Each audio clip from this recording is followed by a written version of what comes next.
De la Presidencia del Consejo de Ministros, con la conferencia de prensa del jefe del gabinete Aníbal Torres y los ministros de Estado que se encuentran reunidos aquí para dar cuenta de los principales acuerdos adoptados esta mañana en la sesión que inició a las 8 horas. Buenas tardes. Vamos a escuchar al jefe del gabinete Aníbal Torres. Muy buenas tardes, bienvenidos a la conferencia de prensa de la Presidencia del Consejo de Ministros. A continuación, el jefe del Gabinete Ministerial, Aníbal Torres, acompañado de los ministros de Estado, informarán a la ciudadanía sobre las decisiones adoptadas en la sesión del Consejo de Ministros extraordinario de hoy. Bueno, como ustedes saben, el Consejo de Ministros está realizando sesiones descentralizadas. En todas las sesiones descentralizadas participa la comunidad en el debate y en la toma de decisiones de este Consejo. Dentro de esas peticiones de la población está siempre permanentemente el exigir a la convocatoria de una asamblea constituyente para que se redacte una nueva constitución. El Consejo de Ministros, presidido por el Presidente de la República, se ha visto en la necesidad de recoger esta inquietud de la comunidad y en la fecha hemos presentado al Congreso de la República un proyecto de reforma de la Constitución con la finalidad de que se convoque a una asamblea constituyente para que redacte un nuevo texto constitucional. Las etapas por las que pasa este proceso no es que sea de inmediato, no es un proceso un tanto dilatado, puesto que requiere de una modificación de la Constitución. En dicho proceso de referéndum contendrá la pregunta siguiente: ¿aprueba usted la convocatoria de una asamblea constituyente encargada de elaborar una nueva constitución política? Con las alternativas a la pregunta sí o no. O sea, eso es lo que se va a consultar previamente a la población, si está de acuerdo o no está de acuerdo con la convocatoria a una asamblea constituyente para que redacte una nueva constitución. Si la población se pronuncia por el sí, entonces se tendrá que convocar a la Asamblea Constituyente, que será la que redacte la nueva Constitución. Esa nueva Constitución redactada por la Asamblea Constituyente se nuevamente someterá a referéndum para ser aprobado por la población. Si la población no aprueba el nuevo texto presentado por la Asamblea Constituyente, allí termina todo, no hay nueva Constitución, continúa la Constitución vigente. Y si mediante referéndum se aprueba el nuevo texto constitucional, pues deja de regir la actual Constitución de 1993. Quiero hacerles presente que ni el Presidente de la República ni los ministros de Estado van a redactar una sola letra de esa Constitución, como se ha estado manifestando por allí. La Constitución es redactada por la Asamblea Constituyente, que es el poder de poderes, el poder supremo, por sobre del cual no existe ningún otro poder. Y también para evitar cualquier incertidumbre, porque ha habido comentarios al respecto, en el proyecto, en la cláusula transitoria especial séptima, expresamente se dispone: durante la elaboración del proyecto de nueva Constitución política, todos los organismos constitucionales autónomos, gobiernos regionales y locales y demás entidades públicas mantienen plenamente sus funciones, competencias y atribuciones. Los poderes constituidos u organismos constitucionalmente autónomos, por supuesto, no pueden impedir en forma alguna las decisiones de la Asamblea Constituyente. Pero a su vez, la Asamblea Constituyente, tampoco podrá modificar el actual periodo de mandato para el cual fueron elegidos el presidente y los congresistas de la República. De manera que los actuales gobernantes permanecen por el periodo por el cual fueron elegidos. Pero también quiero hacer presente sobre la constitución de esta Asamblea Constituyente. En la octava disposición transitoria especial, expresamente se dice: la Asamblea Constituyente está conformada por 130 asambleístas y será de carácter popular, plurinacional y tendrá paridad de género. Pueden ser asambleístas los ciudadanos y ciudadanas que reúnen las condiciones contempladas en el último párrafo del artículo 90 de la Constitución Política. El Pleno del Jurado Nacional de Elecciones regula la forma de elección y la distribución de escaños de la Asamblea Constituyente, que deberá estar compuesta por 40% de representantes de las organizaciones políticas inscritas, el 30% por los candidatos o candidatas independientes, el 26% por representantes de los pueblos indígenas y el 4% por representantes de los pueblos afroperuanos. La elección se realizará por distrito electoral múltiple.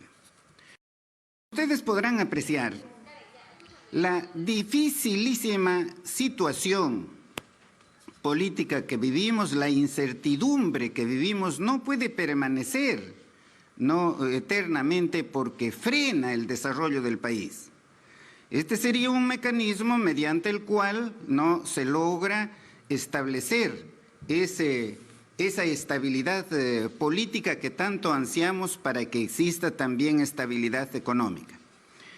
Pero no es que el Ejecutivo esté dando una nueva constitución, no, absolutamente falso. Nosotros solamente lo que estamos proponiendo es un proyecto de ley al Congreso para que se convoque a una Asamblea Constituyente. El Congreso de la República podrá someterlo a debate y aprobarlo, o podrá no hacer eso como ha hecho con los distintos proyectos de modificación de la Constitución que hemos presentado. Solamente si el Congreso de la República aprueba este proyecto, entonces se tendrá que ir a un referéndum para establecer si el poder soberano, o sea, si el pueblo, opta por ir a una Asamblea Constituyente. O sea, en ese referéndum marca el sí. Entonces sí, hay Asamblea Constituyente, se tiene que convocar a la Asamblea Constituyente. La Asamblea Constituyente redacta el texto, pero eso para que entre en vigencia requiere ser aprobado mediante un nuevo referéndum.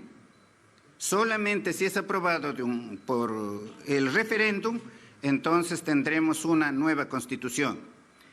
Quizás esto confunda un poquito, pero aquí quiero decirles que hay dos referéndums. El primer referéndum, que podríamos llamarlo referéndum de entrada, sirve para consultar a la población si quiere o no quiere que se convoque a una Asamblea Constituyente. El segundo referéndum es cuando ya la Asamblea Constituyente ha redactado el proyecto de Constitución, se hace el referéndum para que sea ratificado por la población. Presentar este proyecto no quiere decir que el Congreso de la República o el Ejecutivo ni ningún otro poder del Estado continúen ejerciendo normalmente sus funciones. Los elegidos por el periodo al cual han sido elegidos. No existe mecanismo más democrático que consultar al pueblo qué es lo que quiere a través de un referéndum. es una democracia directa. El proyecto ha sido elaborado para que una eventual asamblea constituyente en una eventual asamblea constituyente se plasme esa nueva constitución. Estará representada, por supuesto, esa asamblea constituyente por los partidos políticos inscritos, como he manifestado, por los partidos, por los candidatos independientes, por los representantes de los pueblos indígenas, por los afroperuanos y por personas con discapacidad. Todos serán electos democráticamente y no designados a dedo. No hay nada de eso. Nadie que se califique de liberal puede pretender coactar la libertad de la población a expresar su voluntad mediante referéndum. Repito y subrayo, ni el presidente ni ninguno de los ministros redactará ese proyecto de constitución.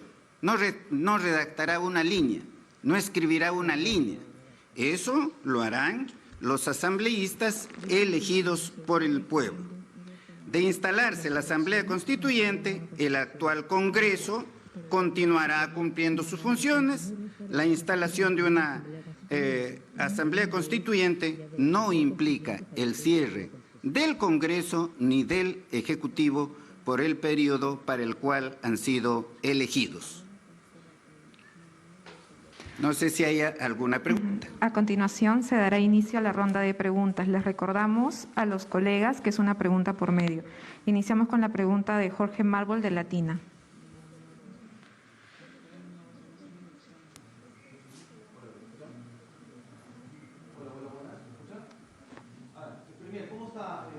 Buenas tardes.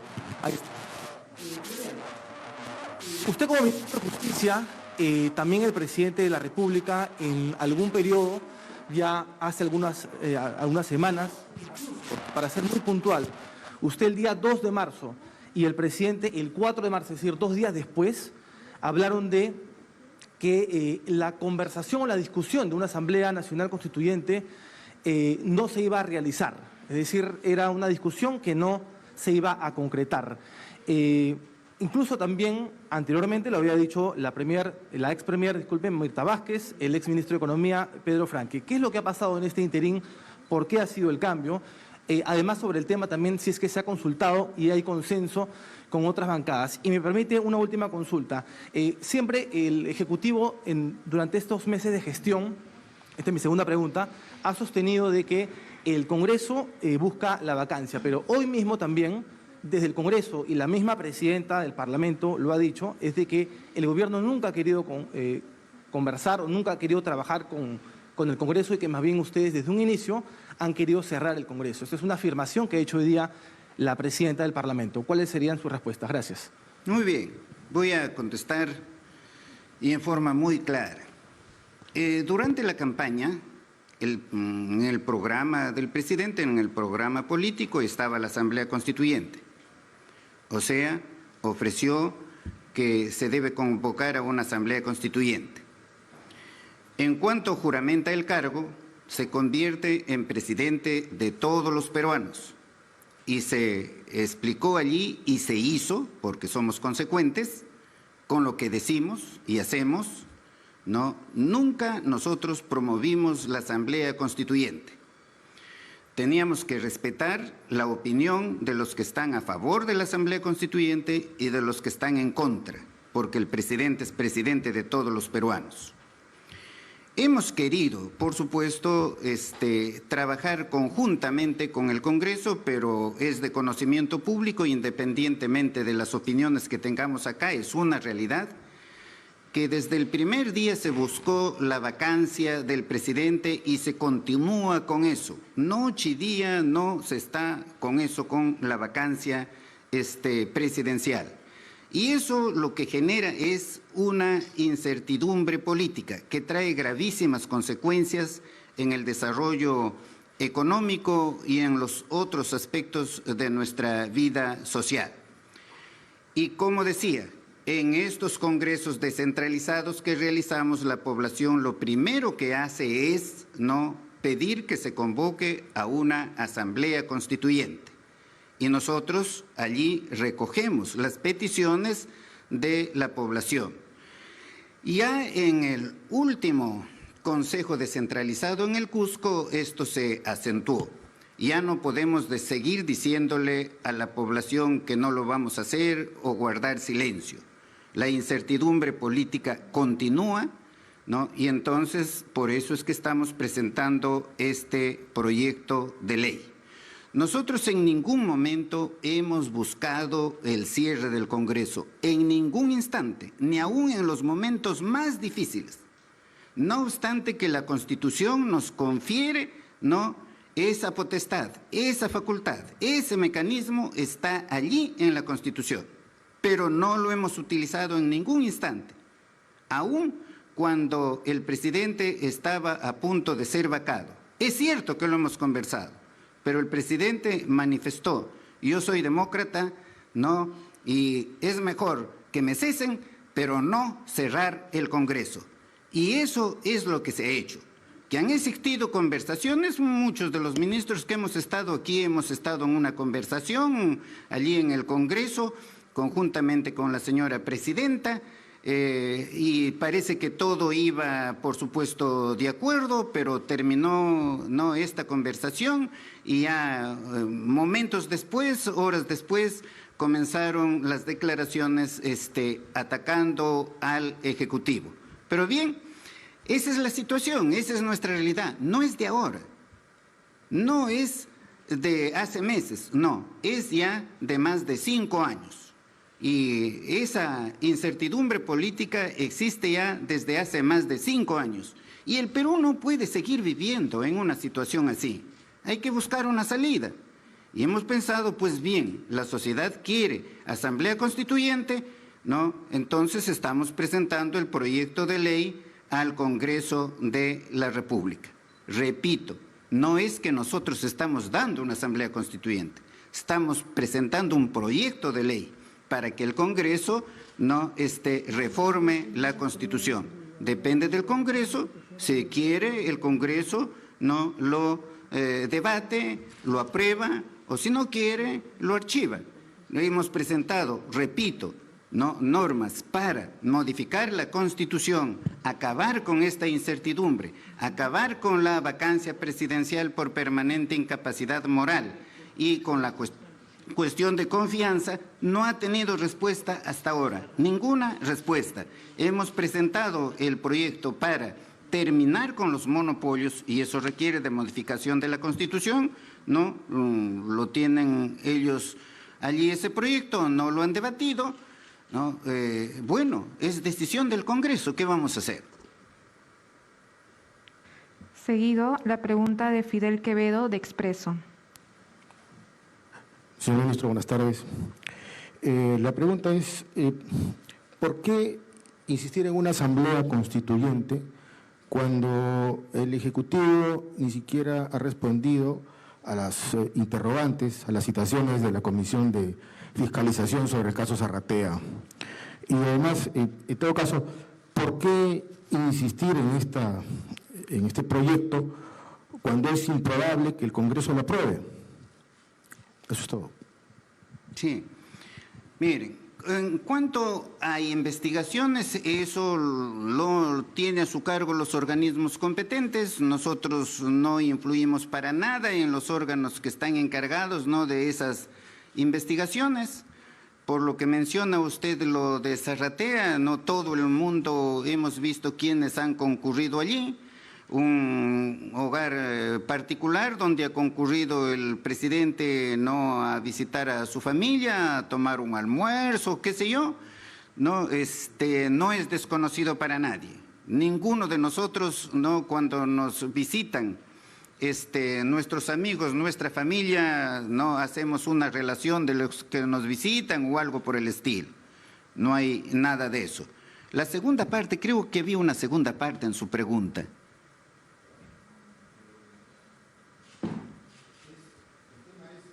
¿Qué insistir en un proyecto, en este proyecto de ley, cuando sí, se entiende que es improbable que lo apruebe? Aún cuando sabemos que el Congreso de la República lo pueda archivar, ¿no es cierto? es facultad del Congreso de la República, pero nosotros tenemos que cumplir con nuestro deber. Nosotros tenemos que cumplir con la petición que hace la población, un sector de la población, no digo la totalidad de la población.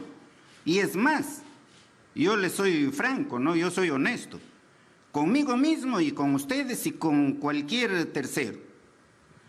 En provincias existe esto, la exigencia de que se convoque a una asamblea constituyente. Es la población mayoritaria. En Lima la población es distinta. En Lima la población es en contra de la asamblea constituyente. Pero esto se tiene que resolver democráticamente. Y esto es desde los inicios de la formación del Estado. ¿Cómo se resuelve democráticamente? Por la mayoría, que se consulte a la población si quiere o no quiere una asamblea constituyente.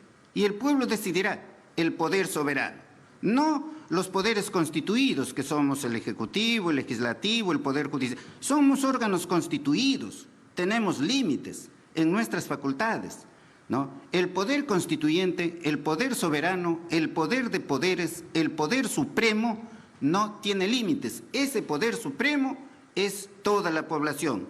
¿Cómo se toman las decisiones allí? Por mayoría. A continuación realizará su pregunta Luis Pacheco, de Perú 21. Buenas tardes, ministro Aníbal Torres. Respecto a la Asamblea Constituyente, usted alude a la demanda de la ciudadanía para impulsar ese proyecto, pero según todas las encuestas, la Constituyente no es un tema prioritario para la mayoría de peruanos. En sesión del Consejo de Ministros descentralizado de Huancayo, todas las protestas y pedidos fueron por el alza de precios de combustible y fertilizantes, no la Asamblea Constituyente.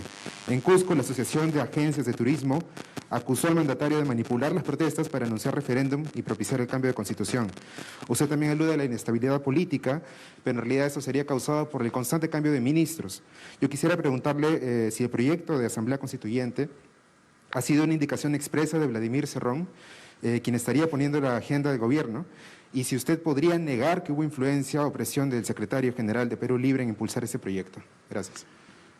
Bueno, no hemos tenido conversación alguna con el señor Cerrón. No tenemos conversaciones, vinculaciones con el señor Cerrón. Es cierto que hay una serie de necesidades que son prioritarias, ¿no?, para atenderlas. Pero también hay frenos constitucionales que no nos permiten. Imagínese usted, los monopolios, los oligopolios. Simplemente les pongo como un ejemplo. Hemos exonerado de los tributos del impuesto selectivo al consumo a los combustibles. ¿Y qué han hecho los monopolios allí, de los grifos? Lo han rebajado un poquitito y otros no lo han rebajado nada.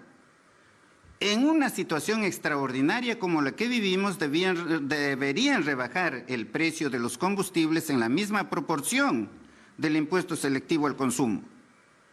Los monopolios son los que ejercen este tremendo poder, que también quieren, por supuesto, dominar, ¿no?, al poder político. Siempre dominaron al poder político. En esta ocasión, claro, no han podido porque el presidente Pedro Castillo no se ha sometido, porque en los periodos anteriores también hubieron presidentes, ¿no?, que subieron al poder con un programa en favor de las mayorías nacionales, también. Pero inmediatamente que llegaron al sillón presidencial, se orientaron a servir a estos monopolios. Pedro Castillo no ha hecho eso, porque también tenemos que contribuir con las grandes mayorías. Pero eso no quiere decir de que hayamos establecido una política económica, un régimen económico contrario al que está señalado en la Constitución. No hemos hecho, cumplimos exactamente lo que está allí en la Constitución, ¿no? O sea, la economía social de mercado, libre iniciativa privada, propiedad individual, libre empresa, multiplicidad de partidos. Aquí no hay una economía planificada desde el Estado. En una economía planificada desde el Estado se convierte en el propietario de todos los bienes de producción y el partido político es único. Eso no hay aquí, ni en sueños, ¿no? De manera que defendemos la economía social de mercado y la vamos a defender ¿no? Si es que la población se pronuncia por el sí a una asamblea constituyente.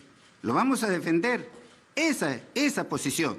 No vamos a ir a ningún extremo, no, ni de la ultraderecha ni de la ultraizquierda, sino que sea una economía social de mercado como lo es en Alemania, en Francia, en Italia, en España, ¿no?, etcétera, en donde hay diferencias sociales, pero no con la profundidad, ¿no?, que hay aquí, ¿no? Una diferencia extrema entre unos pocos que tienen todo y otros que prácticamente no tienen derechos fundamentales. A los que tienen todo no les estamos quitando nada, simplemente les estamos diciendo paguen sus impuestos. Eso es lo que les estamos diciendo. ¿Que hay necesidad de combatir esos monopolios en la Constitución? Por supuesto que lo hay. ¿Que hay necesidad de terminar con la actividad subsidiaria económica del Estado? Hay que terminar, porque el Estado, ustedes ven, en la mayoría de países desarrollados, tiene también actividad económica. No, Chile lo tiene con el cobre y eso le sirve muchísimo para su desarrollo, ¿no? Que hay que terminar, por ejemplo, con el artículo 62 que establece allí los contratos ley. No debemos acabar con los contratos ley, todos deben, ¿no?, participar en el mercado libremente, sin ventajas, porque participar en el mercado una empresa, por ejemplo, con estabilidad tributaria y otro que no tiene estabilidad tributaria, ¿no?, este otro no puede competir pues con el que tiene estabilidad tributaria, ¿no? O sea, hay que hacer muchas modificaciones en la Constitución, es verdad. Hay que terminar con la inestabilidad política. Y el acuerdo nacional, ¿no?, estableció expresamente que hay que terminar con eso. ¿Por qué dijeron que hay que terminar? Escribieron allí, yo les he leído en una oportunidad aquí, que hay que terminar con la vacancia presidencial por permanente incapacidad política y también, por supuesto, con la cuestión de confianza. Pero no sé, pues, nuestro Congreso no pone a debate esa ley, ¿no?, y menos lo va a aprobar. En fin, la población tiene razón de reclamar esto y nosotros lo que hemos hecho es recoger esa iniciativa de la población.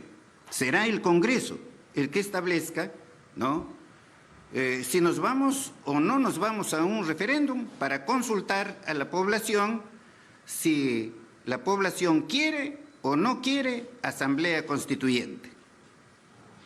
La última pregunta es de María Laura Galindo, de Canal N. Premier, buenas tardes. Usted nos comenta que están planteando este proyecto de ley después de que el Congreso no ha atendido las propuestas que ha hecho el Ejecutivo. Y este cambio se ha dado solamente en unas semanas, como ha hecho cronológicamente el repaso mi compañero, de este cambio que no era una prioridad la Asamblea Constituyente ni el cambio de Constitución y ahora sí. Queremos saber qué va a pasar si es que el Congreso rechaza este proyecto de ley que ustedes están enviando. ¿Cuál va a ser el paso siguiente del Ejecutivo en caso se rechace? Esa es una pregunta. Y la segunda pregunta es sobre lo ocurrido, ya cambiando un poco de tema, sobre la acción del Ejecutivo de parte del Ministerio de Salud en la aplicación de la vacuna Moderna a 140.000 ciudadanos, este doble de dosis que se les ha aplicado fuera de los lineamientos que estaban dentro de lo que establece la vacuna Moderna. ¿Va a haber algún mea culpa del Ejecutivo, además de la conferencia de prensa que se dio recién por el Ministerio de Salud? ¿Va a haber alguna acción de investigación? ¿Se van a identificar responsables sobre esto? Bien, si el Congreso rechaza el proyecto que hemos presentado, nuestra actitud va a ser igual, la misma que cuando el Congreso no somete a debate los proyectos de modificación de la Constitución que hemos presentado. O sea, no va a haber nada frente a ese rechazo. El Congreso lo decide. En cuanto a la vacuna, si ha habido o no allí algún error, por supuesto que eso, entiendo, se está investigando. Y si hay negligencias, por supuesto, se tendrá que sancionar. Pero el ministro de Justicia podría decir algo, o digo de Salud, ¿podría decir algo al respecto? Buenas tardes, señor Premier. Buenas tardes, señores ministros. Buenas tardes, señores periodistas. Como todos tienen conocimiento, ya se llevó una conferencia.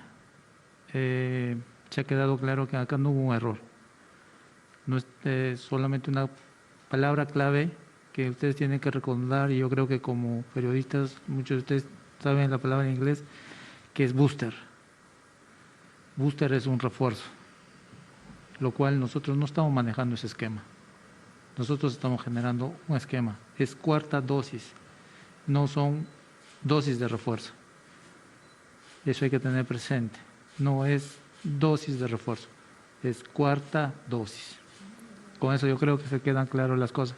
Y sí, si es que hubo un error, ya las entes pertinentes tomarán conocimiento de ellos, vendrán y se investigará, se hará todo lo que se tiene que ver, como lo que se tiene que seguir, los pasos que se tienen que seguir. Gracias. No hubo error, no hay error, no hay error. Las dosis están en los insertos, eso es lo que tenemos que tener conocimiento. El día de ayer ya tuvimos una conferencia al respecto. De esta forma, damos por concluida la conferencia de prensa. Agradecemos la participación. Gracias. Le agradecemos la participación de los diferentes medios de comunicación y a los ministros presentes. Muy buenas tardes. Bien, concluye la conferencia.